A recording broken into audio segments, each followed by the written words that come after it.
오선뉴스는 CBN과 함께합니다.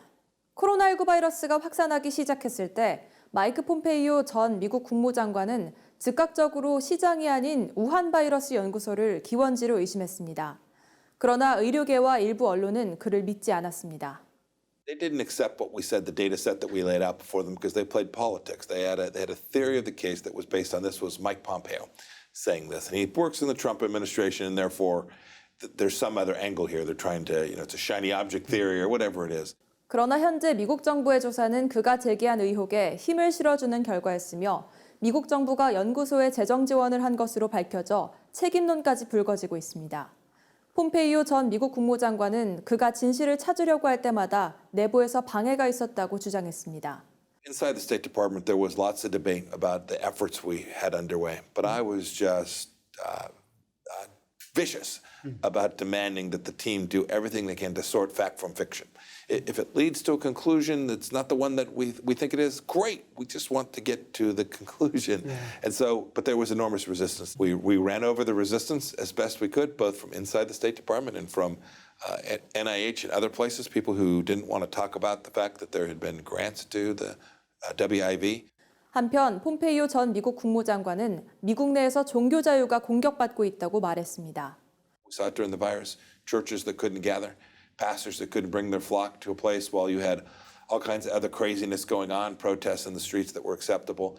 That is a real black mark on religious freedom in America. It's deeply inconsistent with our constitutional right for the free exercise of religion, but more importantly, it strikes at the very moral foundation of our country.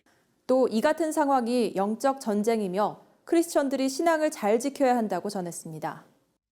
There's no doubt there are folks here in the United States that are trying to place evil in front of us. This isn't new for those of us who are Christian, those of us who are believers in the Bible. We know that evil always exists.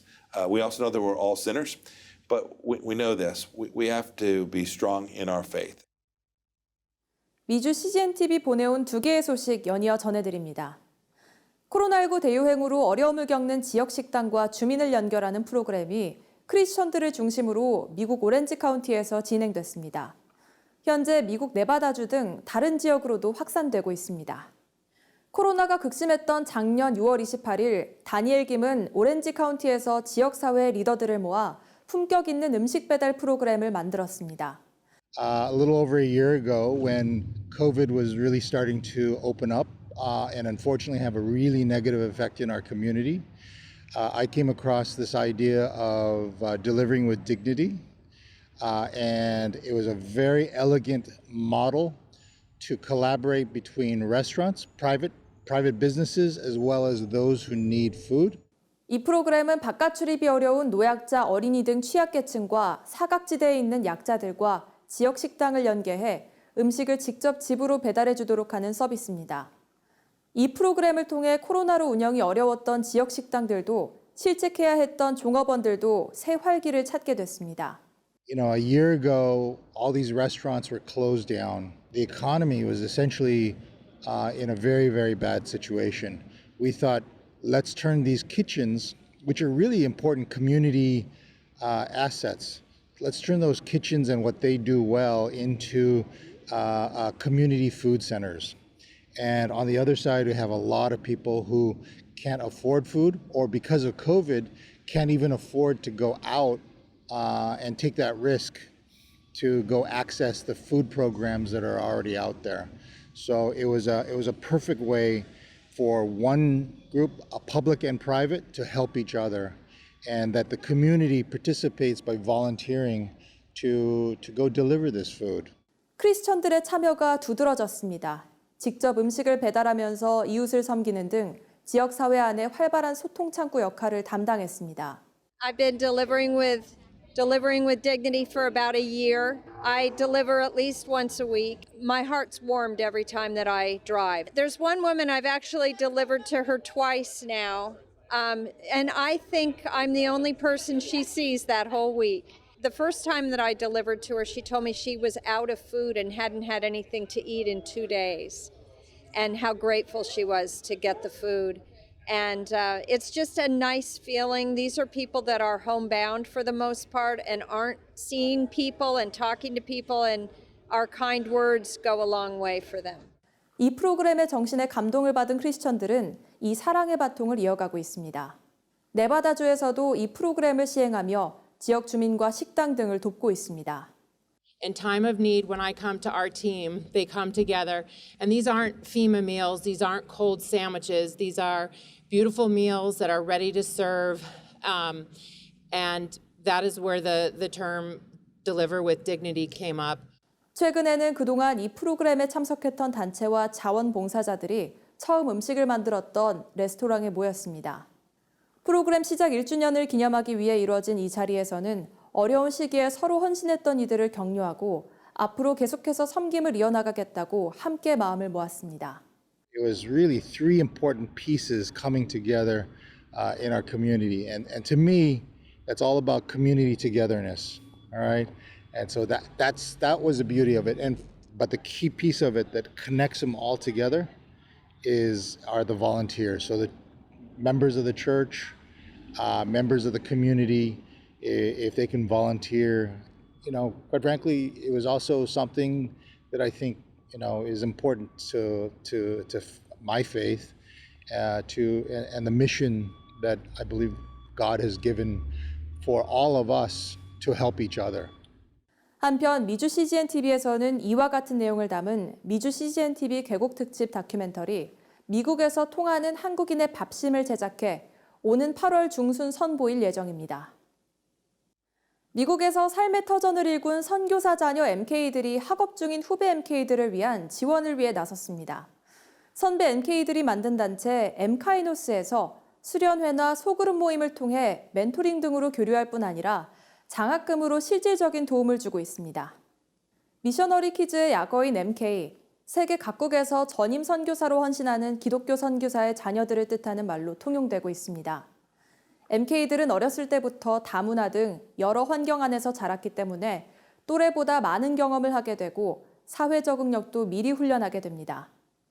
이런 이유로 글로벌 인재로서 사회에 많은 영향력을 끼치는데 앞장설 수 있다는 장점이 있습니다.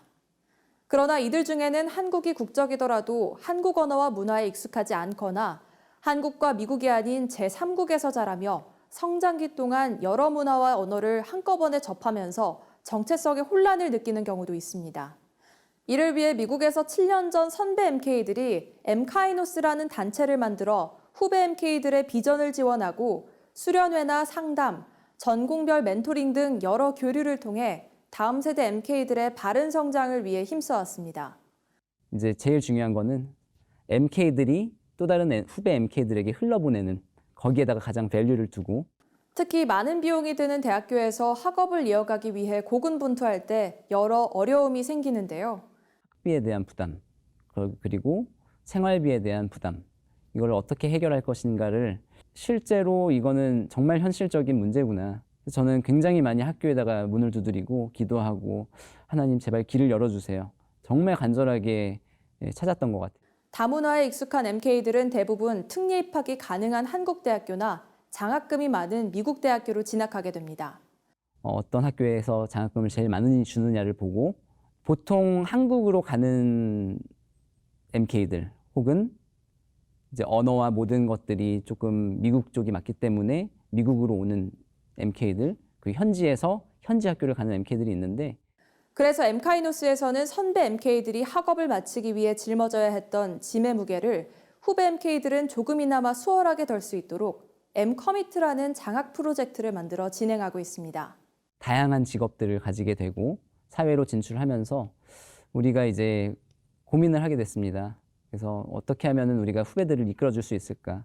선배들이 좀 기여하는 장학금을 만들어보자 해서 그게 M커밋 프로젝트가 된 거예요. 사회 진출한 지 얼마나 됐다고 장학금을 모금을 하겠어요?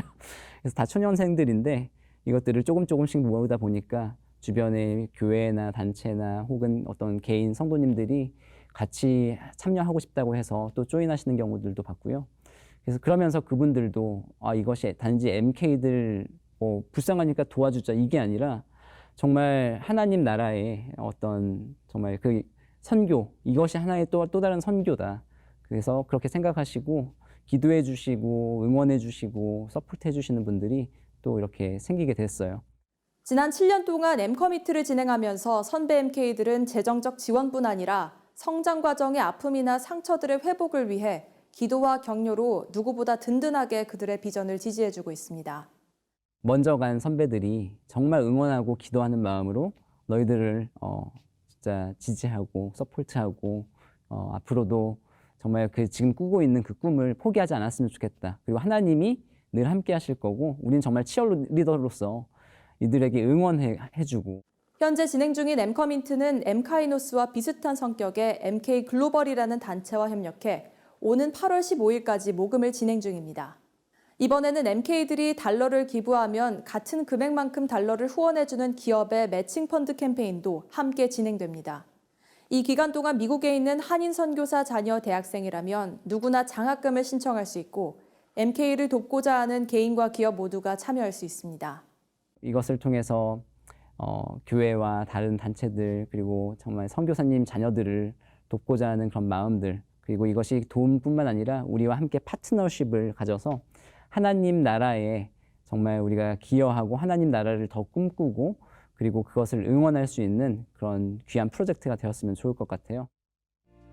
오늘의 국내 단신입니다.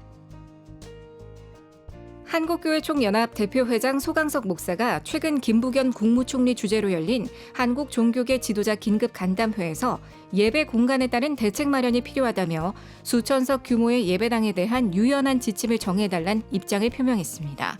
이에 대해 김부겸 국무총리는 교계 지도자들이 나서서 방역수칙을 철저히 준수하도록 이끌어달라고 당부했습니다. 서울특별시가 집중호우와 태풍에 대비해 7,919개 교회 첨탑에 대한 전수조사와 안전점검을 실시한다고 최근 밝혔습니다. 이번 점검에선 흔들림, 구조물 상태, 용접 상태 등을 확인해 각 시설의 안전등급을 부여합니다. D2등급으로 판정된 노후시설에 대해 8월 말까지 구청에 전화로 철거를 신청하면 심사를 거쳐 최대 400만 원까지 철거 비용을 지원받을 수 있습니다. 웨슬리 사회성화 실천본부의 감리교 웨슬리 하우스가 서울 관악구 신림동에 국내외 선교사들을 위한 웨슬리 선교관을 추가로 개관합니다. 빠르면 8월부터 선교사들이 사용하게 될 신규 선교관은 8개 방을 갖춰 최대 15명이 사용 가능하며 후원을 희망하는 교회의 이름으로 운영할 계획입니다. 한편 감리교 웨슬리 하우스는 그동안 선교사들과 그 가족들이 일정 기간 머물 수 있는 숙소와 차량을 무상으로 제공해왔습니다. 세계성시화운동본부가 전국 초등고등학교에 기독동아리를 등록해 예배와 큐티 모임을 갖게 하는 스쿨처치 운동을 전개하기로 했습니다. 이를 위해 세계성시화운동본부는 학원 복음화 인큐베이팅, 한동대 법무법인 로고스 등과 각각 업무 협약식을 맺고 스쿨처치 운동을 통해 다음 세대의 신앙무장과 전도를 위해 적극 협력하기로 했습니다. 기독교적 성가치관을 바로 세울 수 있도록 부모가 자녀에게 직접 가르치기 좋은 그림 교재 딩동 선물 왔어요가 발간됐습니다. 박순애 도원동교회 목사와 김지연 한국가족보건협회 대표가 공동으로 집필한 그림 교재는 창세기 말씀을 주제로 총 4과로 구성되어 있습니다. QR코드를 통한 노래와 영상도 제공됩니다.